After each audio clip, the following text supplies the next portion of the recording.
तो लीजिए प्यारे विद्यार्थियों, हमारे पास में आ चुका कक्षा 9वीं अर्धवार्षिक परीक्षा 2025-26 का आपका गणित विषय का एकदम असली वाला पेपर और इसका पूरा सॉल्यूशन।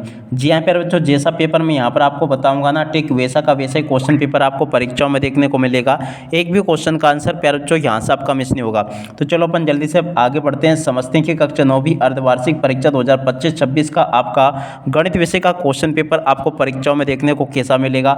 ए टू जेड सभी के सभी क्वेश्चन और उन सभी क्वेश्चन के आंसर मेरे द्वारा आपको बताए जाएंगे। एक भी क्वेश्चन का आंसर प्यारे बच्चों यहाँ से आपका मिस नहीं होगा। तो चलो अपन जल्दी से आगे बढ़ते हैं, समझते हैं कक्षा 9वीं अर्धवार्षिक परीक्षा 2025-26 के आपके गणित विषय के एकदम असली वाले पेपर को और इसके पूरे सॉल्यूशन को। देखो प्यारे बच्चों, यहाँ पर आपके पेपर में टोटल 23 क्वेश्चन आपके पेपर में पूछे जाएंगे और 75 अंकों का पूरा पेपर होगा। जैसे क्वेश्चन पेपर प्यारे बच्चों मैं आपको यहाँ पर बता रहा हूँ ना, ठीक वैसा का वैसे क्वेश्चन पेपर आपको परीक्षाओं में देखने को मिलेगा। एक भी क्वेश्चन का आंसर प्यारे बच्चों यहाँ से आपका मिस नहीं होगा। कक्षा 9वीं अर्धवार्षिक परीक्षा 2025-26 का गणित विषय का पेपर, जिसमें टोटली आपसे 23 क्वेश्चन पूछे जाएंगे, 75 अंकों का पूरा पेपर होगा।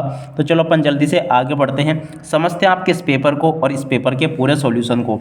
देखो प्यारे बच्चों, इस प्रकार का क्वेश्चन पेपर आपको परीक्षाओं में देखने को मिलेगा। आप लोग इस पेपर को अच्छे से देख कर जाइएगा ताकि आपको पूरा क्वेश्चन पेपर प्यारे बच्चों अच्छे से समझ में आ सके। अब चलो मैं आपको एक एक करके इन सभी क्वेश्चन के आंसर बताता हूँ। पहला क्वेश्चन प्यारे बच्चों यहाँ पर क्या पूछा है, निम्न में से परिमेय संख्या है। देखो प्यारे बच्चों, अगर यहाँ पर देखा जाए ना, परिमेय संख्या क्या होगी, यहाँ से आपको लिख कर आना होगा √16। और अब अगला क्वेश्चन 9 सही 3/2 का मान क्या होगा प्यारे बच्चों, 27 इसका राइट आंसर होगा। और अब अगला क्वेश्चन x + 3 और x + 3 का गुणनफल क्या होगा, तो इसका राइट आंसर आपका ए नंबर का आ जाएगा। और अब अगला क्वेश्चन -3 - 2 बिंदु किस चतुर्थांश में है, तो देखो इसका राइट आंसर आपका यह आ जाएगा चतुर्थांश में है। और अब अगला क्वेश्चन रैखिक समीकरण y = 3x + 5 का क्या होगा प्यारे बच्चों, तो इसका राइट आंसर आपका यह आ जाएगा अपरिमित रूप से अनेक हल होंगे। और अब अगला क्वेश्चन किसी चतुर्भुज के उसके चारों अंतःकोणों का योग कितना होता है। देखो प्यारे बच्चों, इसका राइट आंसर आपका आ जाएगा 360 डिग्री का होता है, ठीक है। और इसके बाद में चलो अपन आगे क्वेश्चन और उन क्वेश्चन के उत्तर को देखते हैं। देखो अब आगे आपके पेपर में परीक्षा में क्वेश्चन इस प्रकार से पूछे जाएंगे, आप लोग इन क्वेश्चन के आंसर को देख कर जाइएगा अच्छे से। अब चलो मैं आपको एक एक करके सभी क्वेश्चन के आंसर बताता हूँ। देखो लिखा 100 डिग्री का मान कितना होगा, देखो 1.7453 इसका राइट आंसर आ जाएगा। और अब अगला क्वेश्चन पढ़ते हैं, x + y और x - y बराबर क्या होगा, तो देखो x का स्क्वायर - y का स्क्वायर इसका राइट आंसर आ जाएगा। और अब अगला क्वेश्चन अक्षों के प्रतिच्छेद बिंदु को क्या कहते हैं प्यारे बच्चों, मूल बिंदु कहते हैं। और यदि दो वृत्त बराबर हो तो उनकी त्रिज्या क्या होती है प्यारे बच्चों, बराबर होती है। वे दो कोण जिनका योग 180 हो क्या कहलाते हैं, संपूरक कोण कहलाते हैं। अर्धवृत्त का कोण कितना होता है प्यारे बच्चों, तो देखो 180 डिग्री का होता है। तो इस पेपर के क्वेश्चन को आप लोग अच्छे से याद करके जाइएगा। और उसके बाद में देखो यहाँ से आप लोग इन प्रश्नों को पढ़ लें। यहाँ पर आपके पेपर में परीक्षाओं में क्वेश्चन इस प्रकार से पूछे जाएंगे। पहला क्वेश्चन पढ़ते हैं, एक घात वाले बहुपद को रैखिक बहुपद कहते हैं, सत्य होगा। मूल बिंदु के निर्देशांक 0 0 होते हैं, सत्य होगा।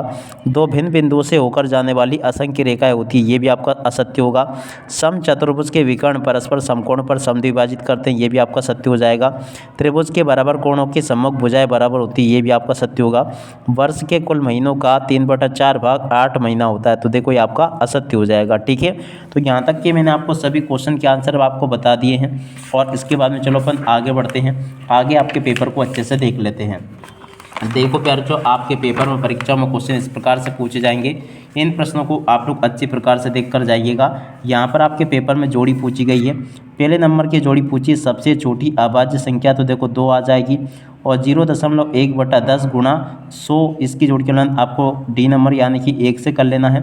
0.5 का गुणा अगर हम 7.4 से करेंगे तो 3.7 आ जाएगा। और अब अगला क्वेश्चन 4/5 + 1/5 - 2, तो देखो उसका राइट आंसर आपका -1 आ जाएगा। और अब अगला क्वेश्चन -18/25, तो देखो इसकी जोड़ के मान आपको इससे कर लेना है। इस प्रकार से आप लोग यहाँ तक के इन क्वेश्चन को और इन क्वेश्चन के आंसर को मिलान कर लें। और उसके बाद में चलो अपन आगे बढ़ते हैं, इन प्रश्नों को पढ़ लेते हैं। यहाँ पर आपके पेपर में एक वाक्य पर एक शब्दोत्तर पूछे जाएंगे। तो चलो मैं पहला क्वेश्चन आपको बताता हूँ क्या पूछा है। यदि 4 पेन की कीमत 36 रुपये है तो एक पेन की कीमत क्या होगी प्यारे बच्चों, देखो 9 रुपये होगी। बिंदु 0 - 3 किस अक्ष पर होगा, तो देखो प्यारे बच्चों x अक्ष पर होगा। दो चरों वाले रैखिक समीकरण का मानक रूप लिखिए, तो देखो ax + by = 0 इसका राइट आंसर आ जाएगा। समीकरण x + 2y = 5 में यदि x = 1 हो तो y का मान क्या होगा, तो देखो 2 आ जाएगा।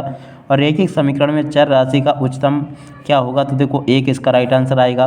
75 डिग्री का पूरक कोण कितना होगा प्यारे बच्चों, 15 डिग्री होगा। ठीक है, यहाँ तक कि आप लोग इन सभी क्वेश्चन के आंसर को देख लें और उसके बाद में देखो यहाँ से आप लोग इन प्रश्नों को देख लीजिएगा।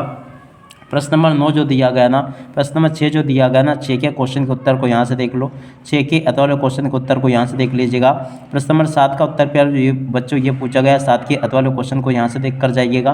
प्रश्न नंबर 8 को पढ़ते प्यारे बच्चों बहुपद के शून्य का आपको ज्ञात करना है, इस क्वेश्चन के उत्तर को यहाँ से देख लीजिएगा।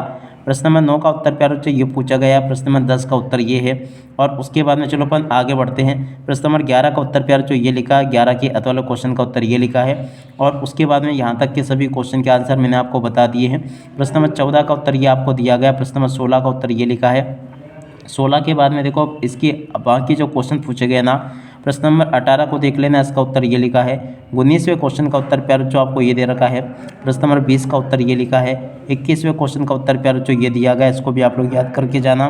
और उसके अलावा देखो 22वें क्वेश्चन के उत्तर को यहाँ से देख कर जाना, ये भी मैंने आपको बता दिया। और 23वें क्वेश्चन के उत्तर को प्यारे बच्चों यहाँ से देख कर जाना, ये भी मैंने आपको बता दिया। आशा करता हूँ कि प्यारे बच्चों इस वीडियो में मैंने जो क्वेश्चन आपको बताया ना, पूरा का पूरा क्वेश्चन पेपर आपको अच्छे से समझ में आ गया होगा। और जैसा पेपर मैंने आपको बताया ना, ठीक वैसा का वैसे क्वेश्चन पेपर आपका परीक्षा में आएगा। एक भी क्वेश्चन का आंसर प्यारे बच्चों यहाँ से आपका मिस नहीं होगा। टोटली ए टू जेड सभी के सभी क्वेश्चन और उन क्वेश्चन की आंसर मेरे द्वारा आपको बता दिए गए हैं। उम्मीद करता हूँ कि आपने इस पेपर को अच्छे से समझ लिया होगा और पूरा का पूरा प्यारे बच्चों आप लोग अपनी परीक्षा और इस पेपर को अच्छी प्रकार से हल करके आ जाओगे। एक भी क्वेश्चन का आंसर प्यारे बच्चों यहाँ से आपका नहीं छूटेगा। सभी के सभी क्वेश्चन और उन क्वेश्चन के आंसर मेरे द्वारा आपको बता दिए गए हैं। उम्मीद करता हूँ कि क्वेश्चन और इन क्वेश्चन के आंसर आपको अच्छे से समझ में जरूर आ गए होंगे। अब इसी के साथ में प्यारे बच्चों इस वीडियो को यहीं पर पूरा करते हैं। नमस्कार, जय हिंद, जय भारत।